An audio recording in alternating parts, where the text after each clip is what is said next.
Bismillahirrahmanirrahim.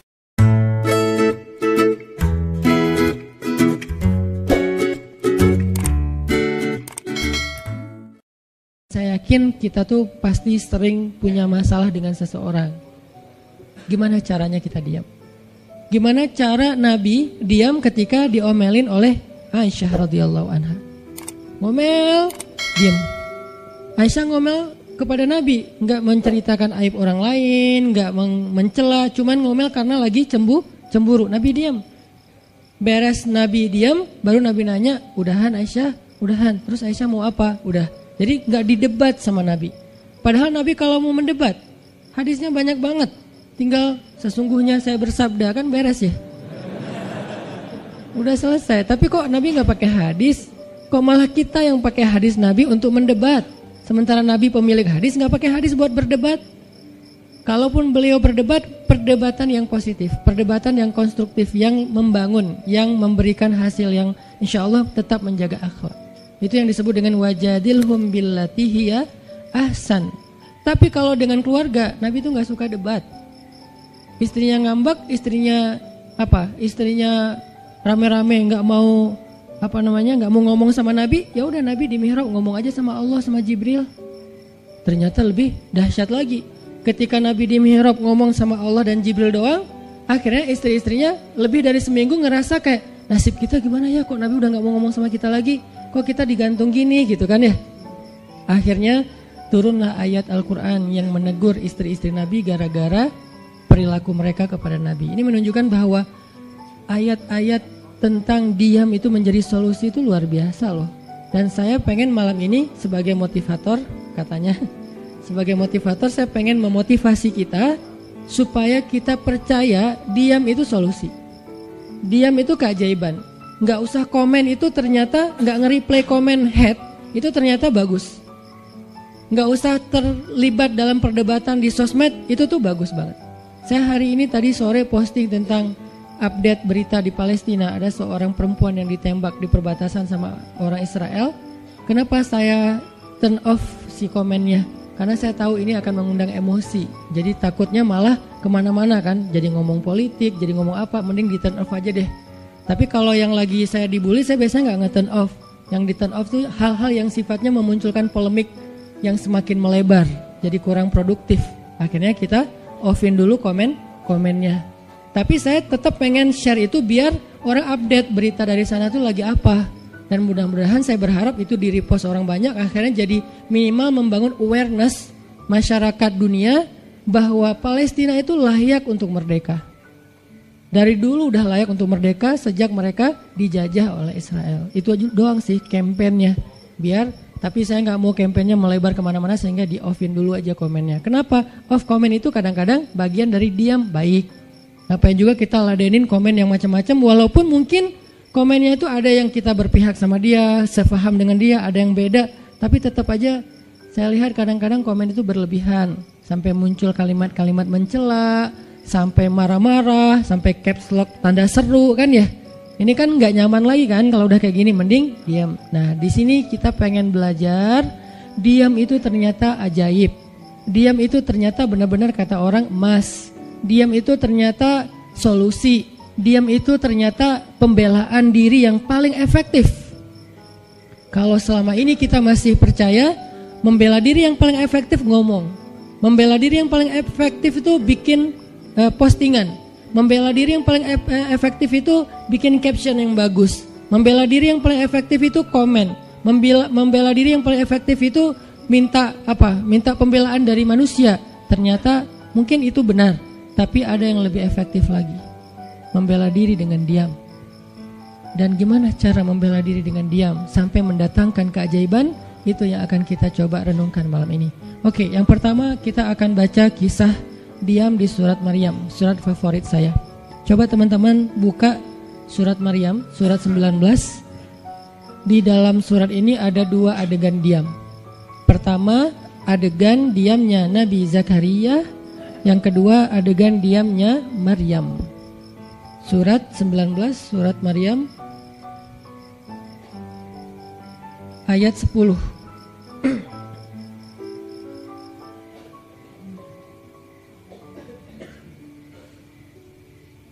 Sekaligus kita pengen belajar kalau kita lagi diam pas kita dicerca, ketika kita disakiti, ketika ada masalah dengan seseorang, kalau kita diam kita ngapain gitu kan gitu ya. Nggak diam doang kan, kita ngapain. Nah, di sini kita belajar surat 19, surat Maryam ayat 10 dan 11. Kita tilawah bareng-bareng ya.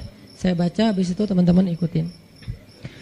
A'udzu billahi minasy syaithanir rajim. Silakan.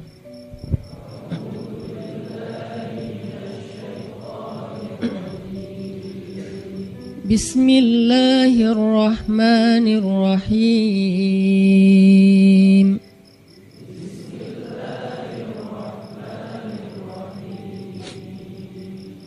Qala rabbi ij'al li ayah.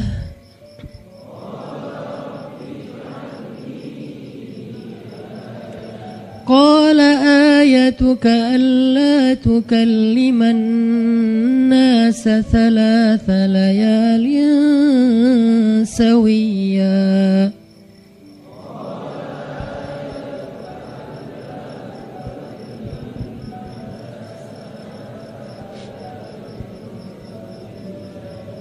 فخرج على قومه من المحراب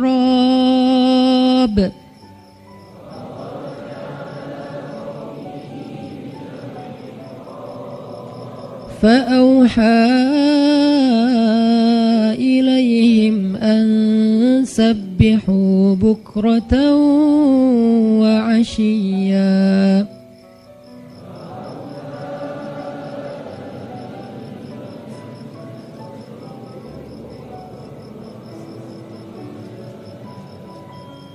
Berkatalah Zakaria, Rabbi, berikanlah untukku sebuah pertanda bahwa aku akan punya anak laki-laki. Allah berfirman, tanda-tanda bagimu adalah engkau tidak akan bisa berbicara dengan manusia selama 3 malam berturut-turut.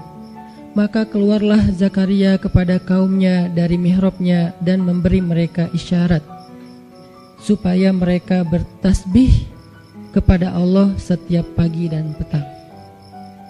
Ini adalah adegan, kita lanjutin sekitar 2 menit sebelum azan. Ini adalah adegan ketika Nabi Zakaria dapat berita gembira akan punya anak laki-laki. Karena Nabi Zakaria berdoa minta anak laki-laki dari sejak nikah sampai usia 80 tahun. Kurang lebih sekitar 50 tahun berdoa. Lama banget, ya Allah beri anak, ya Allah beri anak. Sampai iparnya udah punya anak keren namanya Maryam. Iparnya adalah Imran. Udah punya anak keren banget, cewek, solehah, dari kecil udah beribadah di Masjid Al-Aqsa. Zakaria masih minta anak, ya Allah, ya Allah, ya Allah. Sampai puncaknya Zakaria ngelihat Maryam dapat makanan dari langit. Zakaria datang ke mihrab Maryam, terus di situ udah ada makanan yang bukan dibawa oleh Zakaria. Zakaria nanya, anna laki hadza ya Maryam. Maryam dapat dari mana makanan ini? Kata Maryam, huwa min indillah, dari Allah. Kata Maryam, gimana caranya? Kata Maryam, Allah punya cara sendiri. Allah yarzuqu may yasha bighairi hisab. Terserah Allah gitu. Masya Allah, Masya Allah. Zakaria kagum sama Maryam. Langsung pergi ke mihrabnya Zakaria, sholat. Dan di dalam sholatnya Zakaria berdoa, hunalika da'a Zakaria rabbah. Di saat itulah Zakaria benar-benar nangis berdoa kepada Allah, ya Allah, Rabbi habli min ladunka dzurriyyatan thayyibah innaka sami'ud du'a. Ya Allah, beri saya anak seperti dia, seperti Maryam. Engkau maha mengijabah doa dan saya enggak pernah berputus asa meminta kepadamu. Udah 50 tahun lebih. Tiba-tiba Allah bilang, ya Zakaria, inna nubashiruka bi ghulam ismuhu Yahya lam naj'al lahu min qablu samia. Zakaria, sekarang kami akan perkenankan doamu, kamu akan punya anak, beri dia nama Yahya. Belum pernah ada anak seperti dia yang soleh di muka bumi. Zakaria kaget, walaupun doa, tapi beliau masih berpikir kayak, gimana caranya saya punya anak? Ini kayak tarik-tarikan antara logika manusia dengan iman. Imannya percaya Allah Maha Kuasa, tapi logikanya gimana caranya? Istri saya sudah tua, saya juga udah tua. Lalu Nabi Zakaria bertanya untuk biar lebih tenang, supaya logikanya nggak ragu lagi. Kalau imannya udah mantap, tinggal logika. Zakaria tanya, beri saya ij'al li ayah, beri saya bukti tanda gimana cara saya punya anak. Kata Allah, tandanya alla tukalliman nas salasa layalin sawiya. Kamu tiba-tiba gak bisa ngomong. Kamu sehat, kamu gak punya masalah, tapi kamu gak bisa ngomong. Mau ngomong tuh gak bisa.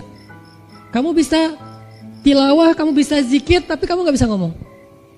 Bisa subhanallah, subhanallah, subhanallah. Bisa alhamdulillahi rabbil alamin. Gak bisa. Jadi baca Quran, kalau ada Quran, tapi dulu kan Taurat ya. Baca Taurat bisa, zikir bisa, hayya ala sholah, kalau azan ada azannya bisa, pokoknya semua bisa kecuali mau ngomong tuh gak bisa. Masya Allah ya, luar biasa. Kenapa? Karena Allah pengen Zakaria zikir aja 3 hari. Jangan ngomong dengan manusia walaupun ucapannya baik kecuali zikir. Jadi kalau mau ngomong dengan manusia, subhanallah, masya Allah, alhamdulillah, bismillah, cuman gitu doang ngomongnya. Gak bisa, lu mau kemana? Gak bisa. Insya Allah gitu. Jadi cuman bisa zikir. Saking Allah pengen Zakaria menghabiskan 3 hari sebelum Allah tunjukkan keajaiban hanya dengan berzikir. Apa poinnya di sini? Kalau kita pengen ada keajaiban dalam diam, maka isilah diam kita dengan zikrullah. Insyaallah nanti kita lanjutkan setelah salat Isya. Bismillahirrahmanirrahim. Teman-teman semuanya, kita lanjutkan tadabbur kita terhadap ayat di surat Maryam, ayat 10 dan 11, kisah keajaiban yang diperoleh oleh Nabi Zakaria alaihissalam dengan Allah anugerahkan untuk beliau anak yang super duper keren luar biasa yang bernama Yahya alaihissalam. Dan salah satu cara Allah subhanahu wa ta'ala mendidik Nabi Zakaria untuk menjemput keajaiban itu adalah Allah menyuruh Zakaria untuk diam dan mengisi diamnya dengan zikratullah bukratan wa asiyya, mengingat Allah pada waktu pagi dan pada waktu petang. Artinya diisi dengan zikir. Dan waktu itu Nabi Zakaria menurut ulama tafsir, beliau tidak cacat lisannya, benar-benar bisa ngomong. Hanya tidak bisa bicara dengan manusia tapi bisa berzikir. Jadi beliau bisa zikir, bisa mengucapkan kalimat-kalimat Alkitab yaitu Taurat. Beliau bisa membaca ayat-ayat Allah, beliau bisa mengucapkan kalimat bismillah dan seterusnya, tapi gak bisa ngomong dengan manusia. Dan itu terjadi selama 3 malam. Dan akhirnya setelah 3 malam, Nabi Zakaria tiba-tiba dapat berita gembira kalau istri beliau hamil. Ini pelajaran penting banget buat kita. Kalau ini pernah berlaku terjadi kepada Nabi Zakaria, keajaiban dengan cara kayak gini, maka ini juga akan terjadi kepada kita. Itulah alasan kenapa kisah tersebut direkam dalam Al-Quran, supaya dia menjadi pelajaran hudan lil muttaqin. Itu kenapa Allah katakan Al-Quran hudan lil muttaqin, petunjuk bagi orang yang bertakwa, orang yang pengen memperbaiki diri, orang yang pengen dapat solusi. Muttaqin, orang yang pengen wa may yattaqillaha yaj'al lahu makhraja, dapat jalan keluar. Wa yarzuqhu min haitsu la yahtasib, dikasih rezeki yang enggak terduga-duga. Wa may yattaqillaha yaj'al lahu min amrihi yusra, diberikan kemudahan. Wa may yattaqillaha yaj'al lahu yukaffir anhu sayyi'atih, dihapuskan semua dosa. Wa yu'dhim lahu ajra, dikasih reward yang berlipat-lipat. Maka siapa yang pengen dapetin keajaiban-keajaiban orang bertakwa itu, maka jadikanlah Al-Quran sebagai petunjuknya, hudan lil muttaqin. Nah, gimana cara kita jadiin Al-Quran sebagai petunjuk? Jawabannya juga ada di ayat yang sama, la raiba fih, jangan ragukan ayat-ayat Al-Quran, termasuk kisah-kisah yang ada di dalamnya. Sehingga kalau kita benar-benar percaya kisah Nabi Zakaria mendapatkan keajaiban dengan cara diam dan zikir, maka kita coba terapin itu dalam masalah hidup kita. Insya Allah kita juga akan mendapatkan keajaiban dan kejutan seperti yang didapatin oleh Nabi Zakaria. Itu pesan poin yang ada di dalam ayat 10 dan 11 surat Maryam. Sehingga buat sebagian orang yang mungkin ngerasa selama ini sering disakiti, sering dicuekin, sering didebat, sering diapain, jangan terlalu diladenin. Kadang-kadang ada teman saya nanya ke saya, Ustadz, ini ada yang ngomongin Ustadz gini di sosmed, perlu kita balas nggak nih? Saya bilang udah diamin aja.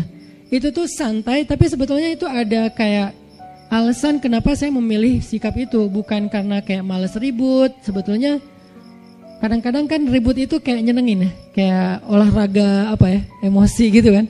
rame-rame di sosmed itu kayak asik kan, kayak kita ngegame gitu kan. Jadi nge-replay komen-komen orang kayak lucu-lucuan gitu. Saya pernah lihat Rachel V-nya bagus juga sih. Ini bukan dalam hal negatif tapi positif, makanya saya sebutnya nama. Rachel itu kan main kemarin ke Australia sama New Zealand. Terus ada dia lagi foto-foto gitu di sana bareng dengan suaminya. Tiba-tiba ada yang komen, Sel, lo nggak cocok di tempat itu. Tempatnya bagus tapi gara-gara lo jadi kurang bagus gitu. Terus dia jawab, ya gue nggak cocok tapi dompet gue cocok, kata dia. Kadang-kadang perlu digituin juga sih ya, biar paham. Karena kata Ustaz Abdul Somad, sombong kepada orang yang sombong adalah sedekah. Tapi itu mah pilihan. Rachel memilih sikap santuy.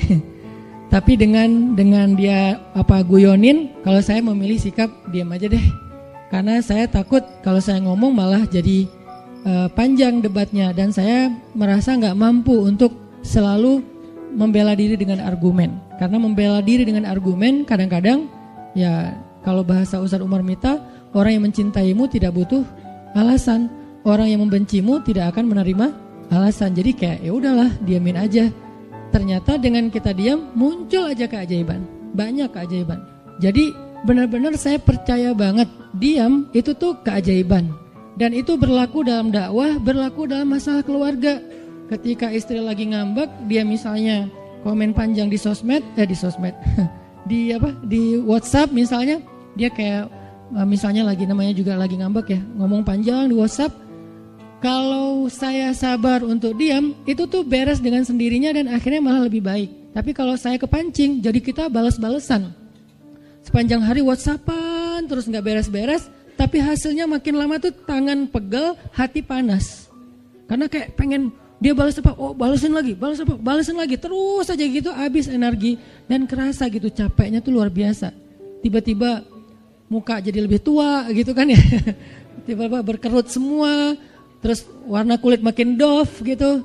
Ini gara-gara efek stres kali ya. Jadi intinya adalah jangan diladenin, diamin aja setelah kita klarifikasi fitnah. Kalau itu berbentuk fitnah, tetap kita butuh tabayun, klarifikasi biar tidak menyebar fitnah. Tapi beres klarifikasi nggak usah diperpanjang. Berapa kali mungkin teman-teman ngelihat, mungkin saya pernah nggak ada apa-apanya sih dibandingkan Ustadz Felix. Kalau beliau lebih pro lah dalam masalah kayak gini. Kalau saya beberapa kali dibully di sosmed, pernah nggak saya ladenin? Hampir nggak pernah. Cuman klarifikasi maksudnya, udah beres, diamin aja, diamin. Sepahit apapun, sepanas apapun kalimatnya, yang kadang-kadang Ustaz nggak baca. Penasaran soalnya. Kalau kita diam karena nggak baca, mungkin nggak ada challenge-nya kan. Ini baca, komennya semua sampai ribuan itu satu-satu dibaca tuh. Oh gini ya, bisa gini ya orang ngomong teh. Terus aja dibacain satu-satu. Capek, cari air putih, minum lagi, baca lagi gitu. Terus sampai beres dibaca itu. Mungkin 2 hari lah baru khatam. Saking banyaknya komen. Tapi mencoba lagi belajar, bukan udah jago, enggak, sama sekali enggak. Mencoba lagi belajar, bisa enggak setelah udah panas banget, gergetan banget, beberapa udah bisa banget tuh dibalesin, di replay. Jangan deh, ada yang udah di replay panjang, dihapus lagi enggak jadi. Kenapa? Karena masih belajar yakin diam itu keajaiban. Dan selama ini saya ngebuktiin diam itu emang keajaiban. Kenapa? Karena Allah pernah mengisahkan kisah Zakaria dan kisah-kisah yang lain, bagaimana mereka dapetin keajaiban dengan cara diam. Ini yang kita coba pengen rubah sedikit persepsi kita. Nggak selalu bela diri dengan ngomong. Kadang kita bela diri itu dengan diam. Nggak selalu kita dapetin keajaiban itu dengan hanya mengandalkan manusia. Tapi justru kita dapetin keajaiban saat kita mengandalkan Allah Subhanahu wa Ta'ala. Itu tuh dahsyat.